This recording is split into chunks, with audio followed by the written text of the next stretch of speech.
महिला आयोग हा महिला बालकल्याण विकास खात्याच्या अंतर्गत येतो. आदिती तटकरे, तुम्ही काय भूमिका अदा केली? ज्या तटकरे निवडणुकीच्या प्रचारात म्हणताहेत की आम्हाला सुनेत्रा वहिनींना मुख्यमंत्री करायचंय, तुम्ही तुमच्या नेत्यांना काय करायचंय ते करा, त्याच्याबद्दल आम्हाला काही म्हणायचं नाही. पण महिला नेत्या म्हणून आधी तुम्ही सक्षम आहात का ते ठरवा.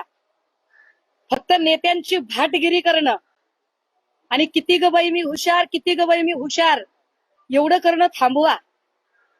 मुळात तुम्ही महिला बालकल्याण विकास मंत्री म्हणून तुम्ही काय तुमच्या खात्याच्या अखत्यारीत असणाऱ्या आयोगाच्या अध्यक्षीबाईंना पायउतार केल्यानंतर त्यांची अटक व्हावी म्हणून तुम्ही मुख्यमंत्र्यांकडे काय पाठपुरावा केलाय?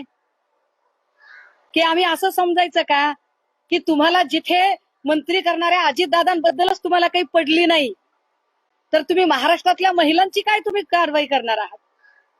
जिथे तुम्हाला दादांच्या बद्दलच आस्था नाही, दादांच्या बद्दल एफआयआर व्हावी याच्यासाठी तुम्ही प्रयत्न केले नाही, तिथे तुम्ही या सगळ्या प्रकरणामध्ये चाकणकरवर अटक व्हावी याच्यासाठी काय कारवाई करताय? एक तरी वाक्य तुमच्या प्रचार सभा आणि सोकॉल्ड तुमच्या बिझी शेड्यूल मधनं बोला ना त्याच्यावर, की चाकणकरच्या कोणत्या फार्म हाऊसवर बुलडोजर चालवला जाणार आहे, चाकणकरला अटकेची कारवाई करण्यासाठी तुम्ही काय पत्रव्यवहार केलाय? कारण ही जबाबदारी आहे तुमची महिला नेता म्हणून. नाही तर भविष्यात तुम्ही हे बोलून घेऊ नका की मी महिला नेता आहे. भविष्यात तुम्ही हे सांगू नका की आम्ही याला महिला मुख्यमंत्री करणार आहे त्याला महिला मुख्यमंत्री करणार आहे.